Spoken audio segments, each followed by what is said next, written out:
महाराष्ट्रात सगळ्यात जास्त चर्चेत राहिलेल्या लोकसभा जागांपैकी एक जागा म्हणजे सोलापूरची जागा।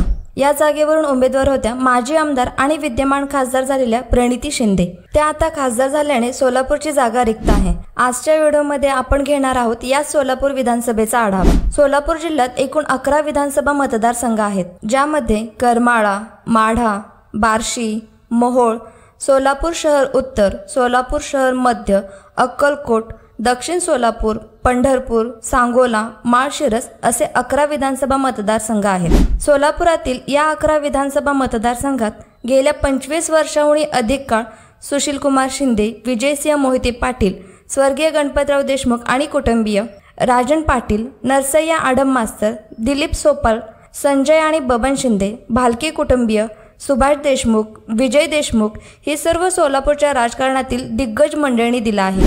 यातील 3-4 नावे वगळता बाकी सर्वच राष्ट्रवादी काँग्रेसमध्येच घडले। पण मागील 10 वर्षात यातील बरेच जणांनी आपले राजकीय पक्ष आणि प्रवाह बदललेला आहे। मात्र यंदाच्या लोकसभा निवडणुकीच्या निकालानंतर यात पुन्हा बरेचसे बदल बघायला मिळणार का, हा आता प्रश्न पडणे साहजिकच आहे। सोलापूर विधानसभा मतदारसंघात नक्की कोणत्या पक्षाचा कोणता उमेदवार निवडणूक लढण्यास तयार आहे ते आपण पाहू। सोलापूर विधानसभा मतदारसंघातील पहिला मतदारसंघ म्हणजे सोलापूर शहर मध्य। सोलापूर शहर मध्यचे विद्यमान आमदार प्रणिती शिंदे होत्या, पण नुकत्याच पार पडलेल्या लोकसभा निवडणुकीत विजयी होऊन त्या सध्या खासदार म्हणून काम करत आहेत। सोलापूर शहर मध्यमधून कम्युनिस्ट पक्षाचे नेते नरसय्या आडम यांनी लोकसभा निवडणुकीच्या वेळी केलेल्या मदतीच्या बदल्यात त्यांना पाठिंबा देणार असल्याचे विद्यमान खासदार प्रणिती शिंदे म्हणत असल्याचे दिसून येत आहे। आडम मास्तरांनी बीडी कामगार आणि कामगार वसाहत या उभारलेल्या प्रकल्पामुळे त्यांचा जनसामान्यांशी असणारा जनसंपर्क त्यांना या विधानसभा निवडणुकीत खूपच लाभदायक ठरेल। तर आता आडम मास्तर विरुद्ध भाजप आणि MIM कोणाला उमेदवारी देणार हे अजून गुलदस्त्यात आहे। सोलापूर विधानसभा मतदारसंघातील दुसरा मतदारसंघ म्हणजे माळशिरस। विजयसिंह मोहिते पाटील म्हणतील तसं अशी ओळख असणारा माळशिरस मतदारसंघ। सध्या माळशिरसचे विद्यमान आमदार हे भाजपचे राम विठ्ठल सातपुते आहेत। 2019च्या निवडणुकीत काँग्रेसच्या उत्तम जानकर यांना पराभवाचा सामना करावा लागला होता। आता पुन्हा एकदा उत्तम जानकर मैदानात उतरण्याची चर्चा माळशिरस मतदारसंघातून दिसत आहे। सोलापूर विधानसभा मतदारसंघातील तिसरा मतदारसंघ म्हणजे सोलापूर शहर उत्तर। सोलापूर शहर उत्तरचे विद्यमान आमदार भाजपचे विजयकुमार देशमुख आहेत। मागील 2 विधानसभा निवडणुकीत विजयकुमार देशमुखांविरुद्ध काँग्रेसला तगडा उमेदवार देणे अजून तरी जमलेले नाही। आता यंदाच्या विधानसभा निवडणुकीत काँग्रेस नक्की कोणाला उमेदवारी देणार याची अद्याप तरी चर्चा नाही। सोलापूर विधानसभा मतदारसंघातील चौथा मतदारसंघ म्हणजे सोलापूर दक्षिण। सोलापूर दक्षिणमधून सध्या भाजपचे सुभाष देशमुख विद्यमान आमदार आहेत। काँग्रेसचे दिलीप माने आणि मौलाना बशुमिया सय्यद यांनी 2019च्या निवडणुकीत लढत देण्याचा प्रयत्न केला होता। साखर कारखान्यातून जोडलेले लोक आणि लोकमंगल संस्थेच्या माध्यमातून केलेले सामाजिक कामामुळे जोडलेले जनसंपर्क आणि 2014 ते 2019चे राज्याचे सहकारी मंत्रीपद भूषवणारे सुभाष देशमुखांविरुद्ध उमेदवार कोण हा प्रश्न सगळ्याच पक्षांसमोर आहे। सोलापूर विधानसभा मतदारसंघातील 5वा मतदारसंघ म्हणजे पंढरपूर। भालके विरुद्ध आवताडे यांच्यामुळे चर्चेत राहिलेला पंढरपूर मतदारसंघ।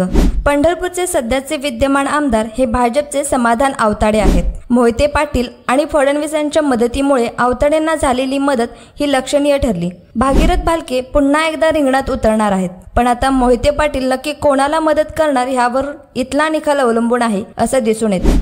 सोलापूर विधानसभा मतदारसंघातील 6वा मतदारसंघ म्हणजे करमाळा।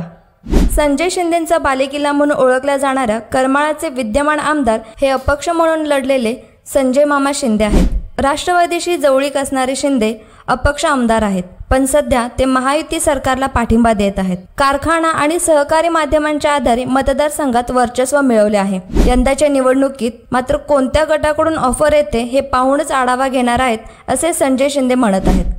सोलापूर विधानसभा मतदारसंघातील 7वा मतदारसंघ म्हणजे माढा। राष्ट्रवादी काँग्रेसचे बबन शिंदे सध्या माढाचे विद्यमान आमदार आहेत। बबन शिंदेंचा प्रचंड जनसंपर्क त्यांना या निवडणुकीत लाभदायी ठरला। सध्याचे शिंदे गटाचे सदस्य संजय कोकाटे यांचा पराभव केला होता। सध्या इथे बबन शिंदेंचे पारडे भारी असल्याने महाविकास आघाडी नक्की कोणाला उमेदवारी देणार हे अजून तरी गुलदस्त्यात आहे। सोलापूर विधानसभा मतदारसंघातील 8वा मतदारसंघ म्हणजे बार्शी।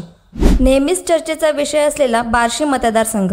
बार्शीचे विद्यमान आमदार राजेंद्र राऊत आहेत. ते 2019च्या निवडणुकीत अपक्ष म्हणून लढलेले आहेत, पण ते आगामी निवडणुकीत भाजपकडून लढतील अशी चर्चा आहे. राजेंद्र राऊत यांना लढत देण्यासाठी महाविकास आघाडीकडून दिलीप सोपाल तर शरद पवार गटाकडून माजी नगरसेवक असणारे विश्वास बारबोले असतील अशी शक्यता आहे. सोलापूर विधानसभा मतदारसंघातील 9वा मतदारसंघ म्हणजे सांगोला. शिवसेनेचे शहाजी बापू पाटील हे सध्याचे विद्यमान आमदार आहेत. शहाजी बापू विरुद्ध शेतकरी कामगार संघटनेचे दिवंगत नेते गणपतराव देशमुख यांचे नातू डॉक्टर अनिकेत देशमुख निवडणूक लढले, ज्यात त्यांना केवळ 700 मतांच्या फरकाने पराभव स्वीकारावा लागला. शहाजी बापूंची प्रकृती स्थिर असेल तर तेच पुन्हा महायुतीचे उमेदवार असतील आणि महाविकास आघाडीकडून डॉक्टर अनिकेत देशमुख लढणार असल्याचे चर्चेत आहे. सोलापूर विधानसभा मतदारसंघातील 10वा मतदारसंघ म्हणजे मोहोळ. मोहोळचे विद्यमान आमदार अजित पवार गटाचे यशवंत माने आहेत. काँग्रेसचे राजन पाटील आणि राष्ट्रवादी काँग्रेसचे लक्ष्मण ढोबळे यांची मदत लक्षणीय ठरली. आगामी निवडणुकीसाठी रमेश कदम जे अपक्ष आहेत ते महाविकास आघाडीची उमेदवारी मिळवतील अशी शक्यता आहे. शिवसेनेकडून लढलेले नागनाथ क्षीरसागर यंदा काय भूमिका घेतात हे लक्षणीय राहणार आहे. सोलापूर विधानसभा मतदारसंघातील 11वा मतदारसंघ म्हणजे अक्कलकोट. धार्मिक वक्तव्य करून मत मिळवण्यासाठी चर्चेत असणारा मतदारसंघ म्हणजे अक्कलकोट मतदारसंघ. सध्या भाजपचे सचिन कल्याण शेट्टी विद्यमान आमदार आहेत. भाजपच्या राम सातपुतेंना मिळत असलेला लोकांचा पाठिंबा ही भाजपसाठी दिलासादायक गोष्ट आहे, पण भाजपची वाढती लीड बघता तिला तोड देण्यासाठी काँग्रेसच्या सिद्धाराम म्हेत्रे यांना उमेदवारी मिळणार असल्याची शक्यता असली तरीही अजून काँग्रेसने नक्की कोणाला उमेदवारी द्यायचे हे गुलदस्त्यात ठेवलेले आहे. सोलापूर विधानसभेच्या 11 जागांपैकी 6 ते 7 जागांवर महाविकास आघाडी तर उर्वरित 4 ते 5 जागांवर महायुती निवडून येईल असे जरी वाटत असले तरी तुम्हाला नक्की काय वाटतं? या विधानसभा निवडणुकीत काँग्रेसला पुन्हा एकदा आपला बालेकिल्ला मिळवता येणार का? नक्की कोणता पक्ष कोणत्या मतदारसंघावर विजय मिळवणार? यावर तुमचे मत आम्हाला कमेंट्समध्ये नक्की सांगा आणि अशाच नवनवीन विश्लेषणात्मक व्हिडिओसाठी आपल्या विषय हाट या यूट्यूब चॅनलला सबस्क्राईब करायला विसरू नका. जय हिंद, जय महाराष्ट्र.